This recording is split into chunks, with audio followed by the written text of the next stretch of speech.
পশ্চিমবঙ্গে ক্ষমতা হাত বদল হওয়ার পর থেকে মুসলমানদের মসজিদে হামলা, মুসলমানদের উপরে আক্রমণ করা, দোকানপাট ভাঙচুর করা ইত্যাদির ঘটনা অহরহ ঘটছে। এই বিষয়ে যদি কিছু বলতেন। হ্যাঁ, এই বিষয়ে কথা বলা আমাদের কর্তব্যের অংশ, উম্মাহ বোধের অংশ।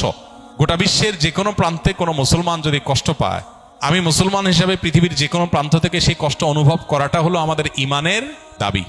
ঠিক না ঠিক? নবী আলাইহিস সালাম বলেছেন যে ইমানদাররা সবাই দেহের মতো, একটি দেহের মতো।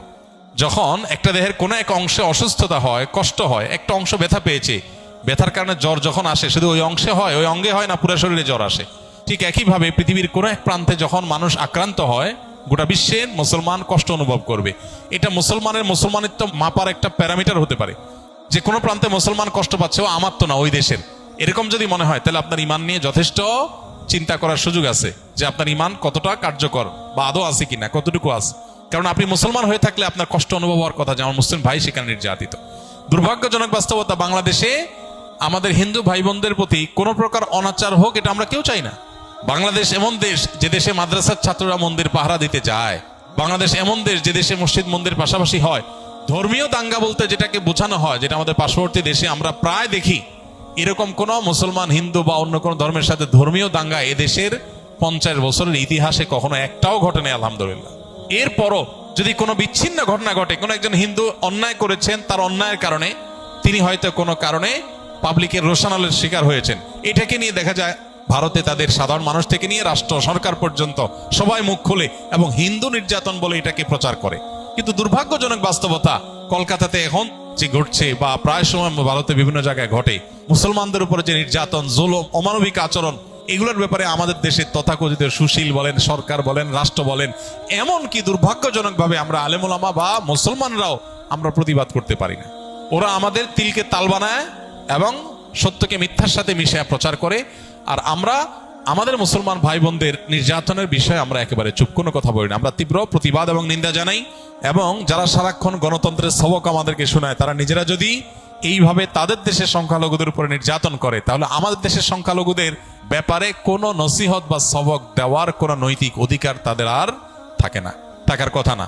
আপনি নিজে যেখানে যে জুলুম করছেন, সেখানে আমাদের পান থেকে চুন খসলেই আপনি সেটা নিয়ে কথা বলার অধিকার কোত্থেকে রাখেন। তো আমাদের উচিত রাষ্ট্রীয়ভাবে, সরকারিভাবে মুসলমানদের উপরে যে নির্যাতন চলছে সেগুলোর বিরুদ্ধে অত্যন্ত তীব্রভাবে প্রতিবাদ জানানো এবং কার্যকর পদক্ষেপ নেওয়া। আল্লাহ রাব্বুল আলামিন আমাদের মুসলমান ভাই বোনদেরকে হেফাজত করুন। যিনি নামাজ পড়েন না কিন্তু কোরবানি দেন, তার কোরবানি কবুল হবে কিনা? নামাজ পড়ে না কিন্তু নামাজ আল্লাহর পক্ষ থেকে ফরজ, সেই বিশ্বাস আছে। নামাজ না পড়ার কারণে তার মধ্যে অপরাধ বোধও কাজ করে, সে তাগাদা অনুভব করেন, এরকম ব্যক্তি যদি হয়, তাহলে এই আল্লাহর বান্দা কোরবানি করলে কোরবানির আমলটা হবে, হবে না এরকমটি বলা কঠিন। কিন্তু তার উচিত কোরবানির চাইতে নামাজের গুরুত্ব বেশি দেওয়া। যিনি কোরবানি দিচ্ছেন কিন্তু নামাজ পড়ছেন না, তিনি কেন কোরবানি দিচ্ছেন? যদি আল্লাহ সন্তুষ্টির জন্য হয়, তো আল্লাহ তো কোরবানি দিলে যতটুকু খুশি হবে তার চেয়ে হাজার লাখো গুণ বেশি খুশি হবে নামাজ পড়লে, যেটাতে টাকা পয়সা খরচ হবে না, এত কষ্টও হবে না। তো সেই জিনিসটা না করে তিনি কেন কোরবানি দিচ্ছেন?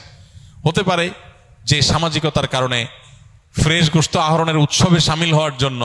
এইসব যদি হয় তাহলে এটা তো সামাজিক কোরবানি, শরঈ বা দ্বীনি কোরবানি না।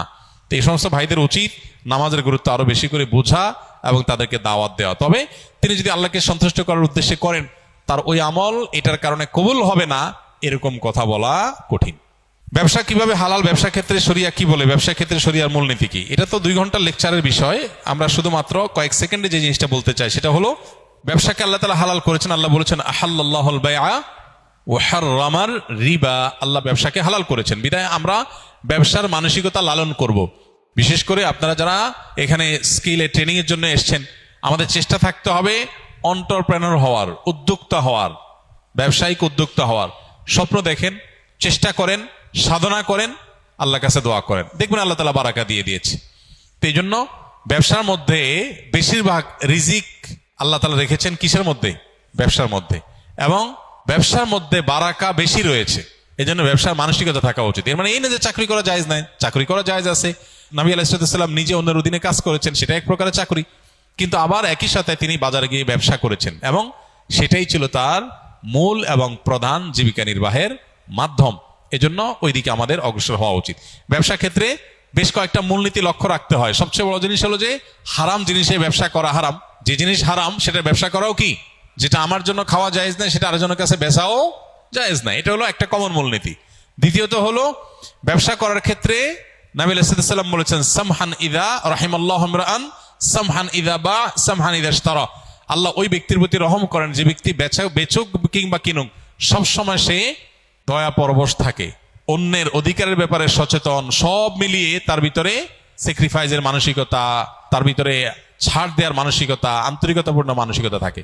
শুধু ঠকানো না, একজন প্রতিষ্ঠিত ব্যবসায়ী, বাংলাদেশের প্রথম সারির টপ 10 or 15 সফল ব্যবসায়ীদের মধ্যে একজন হবেন। ওই লোকটা নাম আর বললাম না। ওনার বিষয়ে এক ভদ্রলোক আমাকে বলতেছিলেন যে আমার ওনার সাথে একটা মিটিং ছিল, তো প্রসঙ্গত উনি বললেন যে ভাই ব্যবসার বহু সংজ্ঞা তো বই পুস্তকে পড়েছেন, আমি ব্যবসায়ীর ছেলে এবং প্রতিষ্ঠিত ব্যবসায়ী হিসাবে আপনাকে আজকে নতুন একটা সংজ্ঞা বলে যাই। সেটা কি?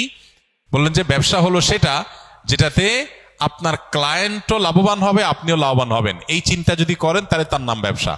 আর যদি মনে হয় যে আমি কিভাবে লাভবান হবে সেই চিন্তা করি, ক্লায়েন্ট মরে মরুক, ধ্বংস হয় হোক, তাতে আমার দেখার দরকার নেই, তো এটা ব্যবসা না, এটার নাম ডাকাতি। কথা বুঝে আসছে?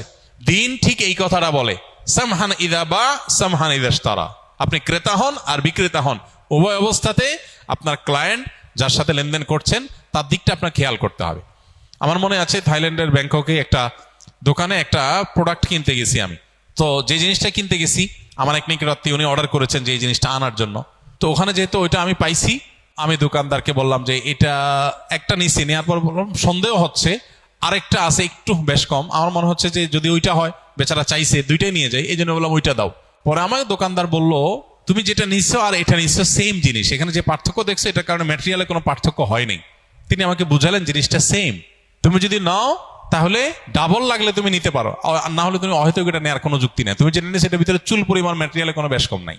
শেষ পর্যন্ত আমি এটা কিনতেই পারলাম না। সে আমাকে এমন ভাবে বুঝাইলো, দোকান থেকে বেরিয়ে করে দিল যে তুমি নিলে দুইটা নাও, লাগলে সেটা ভিন্ন কথা, কিন্তু যেটা নিছো আরেকটা নিতে আসছো একটু লেখা বেশ কমের কারণে, এই লেখার কারণে ম্যাটেরিয়ালে কোনো পার্থক্য হয় নাই, জিনিস সেম, অযথা তুমি কেন টাকা নষ্ট করবা। আমাকে সে কিনতেই দেয় নাই, আমি বাইরে চলে আসছি। একজন অমুসলমান, একজন ভিন্ন ধর্মাবলম্বী, সে তার দোকান থেকে, আমি একজন ভিন দেশি, সে আমাকে প্রোডাক্টটা বিক্রি করলো না।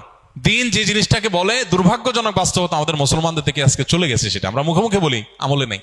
তো আপনারা ইনশাআল্লাহ কর্মক্ষেত্রে বিভিন্ন ক্ষেত্রে উদ্যোক্তা হয়ে উঠবেন।